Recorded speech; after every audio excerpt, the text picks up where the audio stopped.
पैगंबर हूद अलैहिस्सलाम की कहानी। आद जनजाति पूरे इतिहास में अल्लाह ने हजारों पैगंबरों को मानव जाति को सही मार्ग पर ले जाने का काम सौंपा है। साथ ही उसने स्पष्ट चेतावनी मिलने के बावजूद राष्ट्रों को उनकी अवज्ञा और पूजा करने से इनकार करने के लिए जवाबदेह ठहराया है। यह आद के लोगों की कहानी है जो पैगंबर नूह अलैहिस्सलाम के उत्तराधिकारी हैं, जिन्हें अरब की प्राचीन जनजातियों में से एक माना जाता है। कुरान के सूरह अल अहकाफ में वर्णित आद जनजाति अरब प्रायद्वीप के दक्षिणी भाग की रेतीली पहाड़ियों में निवास करती थी, जो आधुनिक यमन और ओमान के बीच का क्षेत्र है।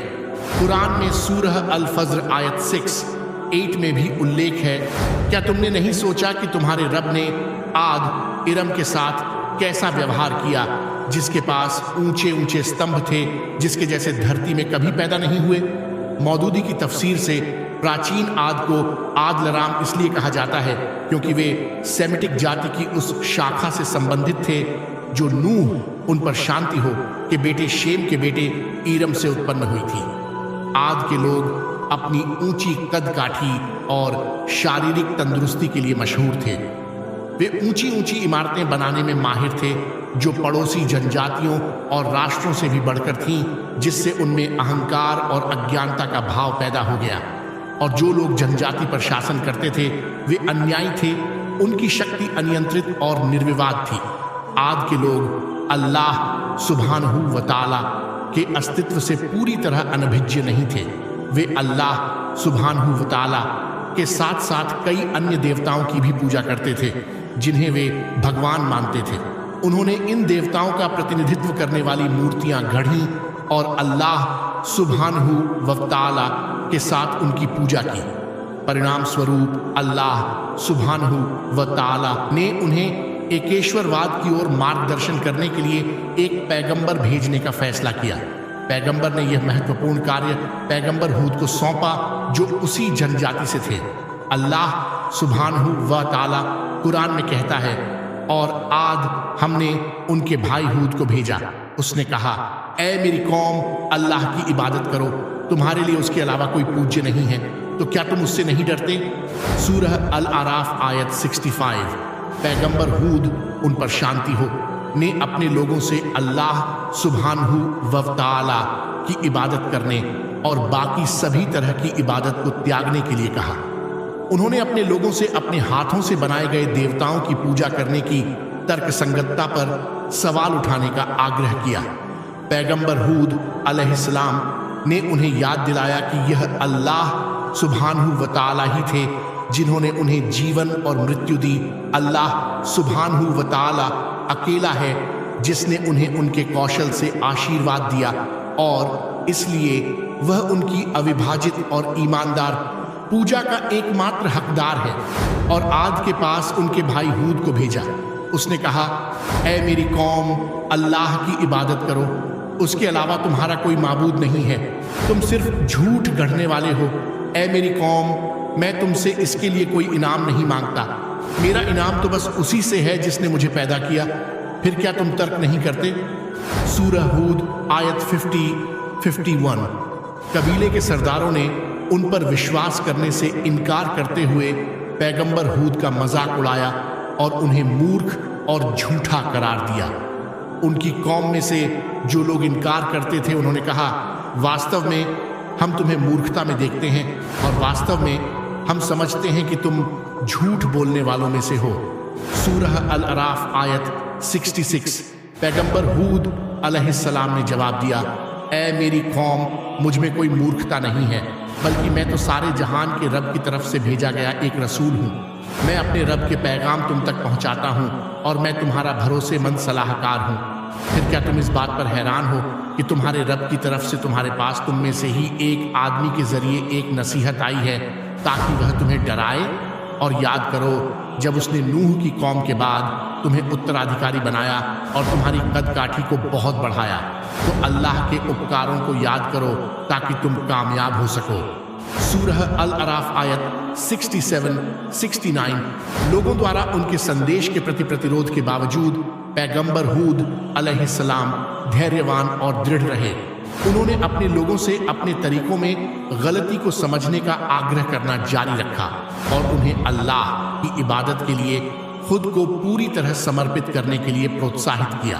उन्होंने उन्हें हिसाब के दिन के बारे में चेतावनी दी, जहां अल्लाह हर आत्मा को फिर से जीवित करेगा और उन्हें धरती पर उनके कार्यों और विश्वासों के लिए जवाबदेह ठहराएगा।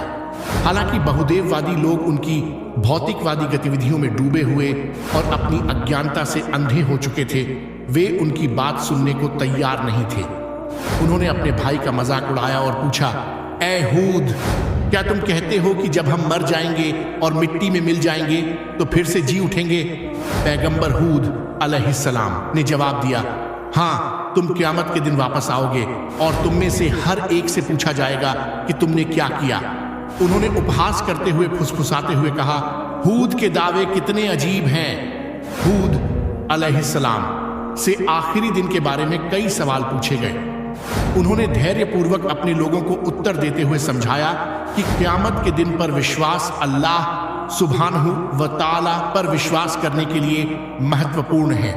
उन्होंने उन्हें आगे आश्वस्त किया कि जबकि इस दिन उनके सभी कर्मों का हिसाब होगा। अल्लाह सुब्हानहू व तआला सबसे क्षमाशील है, जो ईमानदारी से पश्चाताप करने वालों को क्षमा प्रदान करता है।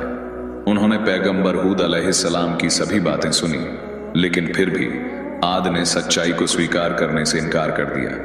वे इस विश्वास पर अड़े रहे कि मृत्यु के बाद कोई जीवन नहीं है और उनका मानना था कि मृत्यु के बाद मानव अवशेष सड़-गल कर मिट्टी में मिल जाएंगे। उन्होंने कहा, और उसकी कौम के प्रमुख लोग जिन्होंने इनकार किया और आखिरत की मुलाकात से इनकार किया, हालांकि हमने उन्हें सांसारिक जीवन में सुख सुविधाएं प्रदान की थी, कहने लगे, यह तुम्हारे ही जैसा एक आदमी है, जो तुम खाते हो वही खाता है और जो तुम पीते हो वही पीता है, और यदि तुम अपने ही जैसे किसी आदमी की बात मानो तो निश्चय ही तुम घाटे में रहोगे। क्या वह तुमसे वादा करता है कि जब तुम मर जाओगे और मिट्टी और हड्डियां बन जाओगे तो तुम्हें एक बार फिर निकाला जाएगा? वह कितनी दूर है जिसका वादा तुमसे किया जा रहा है। जीवन हमारी सांसारिक जिंदगी के अलावा और कुछ नहीं है। हम मरते हैं और जीते हैं, लेकिन हम पुनर्जीवित नहीं होंगे। वह एक आदमी के अलावा और कुछ नहीं है जिसने अल्लाह के बारे में झूठ गढ़ा है, और हम उस पर विश्वास नहीं करेंगे। सूरह अल-मोमिनून आयत 33-38। इसलिए जब उनमें कुफ्र कायम रहा तो हूद अलैहिस्सलाम ने कुफ्र करने वालों को उपदेश देना बंद कर दिया और अल्लाह सुब्हानहू व तआला की ओर मुड़े और उनसे सहायता की प्रार्थना की। उन्होंने पुकारा, मेरे रब, मेरी सहायता करो, क्योंकि उन्होंने मुझे झुठलाया है। सूरह अल-मोमिनून आयत 39। और अल्लाह सुब्हानहू व तआला ने जवाब दिया, जल्द ही वे सचमुच पछताएंगे। सूरह अल-मोमिनून आयत 40। पैगंबर हूद अलैहिस्सलाम ने काफिरों को एक भयानक सजा से आगाह किया। वह जानता था कि सर्वशक्तिमान उसकी और मुट्ठी भर ईमान वालों की रक्षा करेगा। पैगंबर हूद अलैहिस्सलाम को यकीन था कि अगर अल्लाह सुब्हानहू व तआला काफिरों के विनाश पर आमादा होता तो कोई छुटकारा नहीं होता। आद बेखौफ, बेफिक्र और उस दुर्दशा से बेखबर रहे जो उनका इंतजार कर रही थी। वे पैगंबर हूद अलैहिस्सलाम को चुनौती देते रहे। उन्हें पूरा भरोसा था कि उनके लक्ष्य और ऊंची मीनारें उन्हें अल्लाह सुब्हानहू व तआला की सजा से बचाएंगी। अल्लाह सुब्हानहू व तआला की चेतावनी के अनुसार पूरे देश में भयंकर सूखा पड़ गया। आसमान साफ और बादल रहित रहा, जबकि सूरज रेगिस्तान और उसके भीतर रहने वाली हर चीज को झुलसा रहा था। पैगंबर हूद अलैहिस्सलाम ने एक बार फिर अपनी कौम से कहा, ऐ मेरी कौम, अपने रब से माफी मांगो और फिर उसी की तरफ तौबा करो। वह तुम पर आसमान से बारिश बरसाएगा और तुम्हारी ताकत को बढ़ाएगा और तुम गुनाहगार बनकर पीछे न हटो। सूरह अल-हूद आयत 52। हालांकि उन्होंने तर्क दिया, ऐ हूद, तुम हमारे पास स्पष्ट सबूत नहीं लाए हो और हम तुम्हारे कहने पर अपने देवताओं को छोड़ने वाले नहीं हैं, न ही हम तुम पर ईमान रखते हैं। हम तो बस इतना कहते हैं कि हमारे कुछ देवताओं ने तुम पर बुराइयों का कब्जा कर लिया है। सूरह अल-हुद आयत 53-54। पैगंबर हूद ने तब कहा, वास्तव में मैं अल्लाह को अपना गवाह बनाता हूं और तुम भी मेरे गवाह बनो कि अल्लाह के साथ उसके अलावा किसी और को साझी ठहराने में मेरा कोई हाथ नहीं है। इसलिए तुम सब मेरे खिलाफ साजिश करो और मुझे कोई मोहल्लत न दो। मैंने अल्लाह पर भरोसा किया है जो मेरा और तुम्हारा रब है। कोई भी चलती हुई चीज नहीं है जिसे वह अपने माथे से न थामे। बेशक मेरा रब सीधे रास्ते पर है। अगर तुम फिर भी सच्चाई से मुंह मोड़ते हो तो जान लो कि मैंने वह संदेश पहुंचा दिया है जिसके साथ मुझे तुम्हारे पास भेजा गया था। अब मेरा रब तुम्हारे बदले किसी और को खड़ा करेगा और तुम किसी भी तरह से उसका कुछ नहीं बिगाड़ पाओगे। बेशक मेरा रब हर चीज पर नजर रखता है। सूरह अल-हुद आयत 54-57। फिर भी उनके दिल गर्व से ढके हुए थे और वे कहते थे, तो जो वादा तुम हमसे करते हो उसे हमारे पास ले आओ अगर तुम सच्चे हो। सूरह अल-अहकाफ आयत 22। पैगंबर हूद अलैहिस्सलाम ने जवाब दिया, ज्ञान उसके समय का केवल अल्लाह के पास है और मैं तुम्हें वह बताता हूं जिसके साथ मुझे भेजा गया था, लेकिन मैं तुम्हें एक अज्ञानतापूर्ण व्यवहार करने वाले लोगों के रूप में देखता हूं। सूरह अल-अहकाफ आयत 23। बहुत जल्द पेड़ मुरझाने लगे, पीले पड़ने लगे और चिलचिलाती धूप में नष्ट हो गए।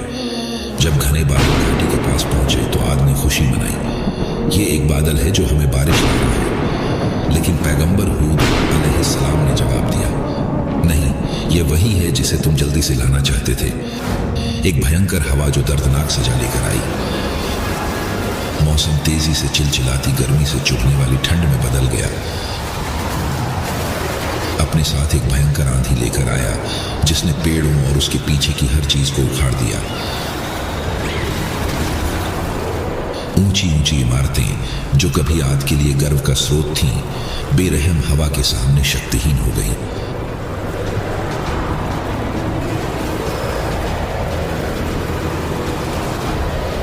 इसने उनके शरीर को चीर दिया और अविश्वासियों को मिटा दिया। उनके अस्तित्व का कोई निशान नहीं छोड़ा। तूफान 8 दिन और 7 रातों तक जारी रहा जिसने आद को पूरी तरह से मिटा दिया।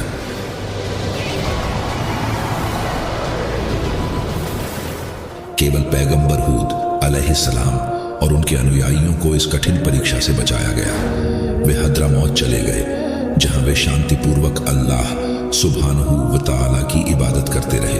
अल्लाह सुब्हानहू व तआला कुरान में बयान करता है, और आद के लिए वे एक चीखने वाली हिंसक हवा से नष्ट हो गए जिसे अल्लाह ने लगातार 7 रातों और 8 दिनों तक उन पर चलाया, ताकि तुम वहां के लोगों को गिरते हुए देख सको जैसे कि वे खजूर के पेड़ों के खोखले तने हों। सूरह अल-हक्का आयत 6-7। अल्लाह सुब्हानहू व तआला यह भी कहता है, हर चीज को उसके रब के हुक्म से नष्ट कर दिया और वे ऐसे हो गए कि उनके घरों के अलावा कुछ भी दिखाई नहीं देता था। इसी तरह हम अपराधियों को सजा देते हैं और हमने उन्हें ऐसी जगह स्थापित किया जिस पर हमने तुम्हें स्थापित नहीं किया, और हमने उनके लिए सुनने, देखने और दिल बनाए। हालांकि उनके सुनने, देखने और दिल ने उन्हें किसी चीज से कुछ नहीं बचाया, जबकि वे अल्लाह की आयतों को झुठलाते रहे और वे उन चीजों से घिरे रहे जिनका वे मजाक उड़ाते थे।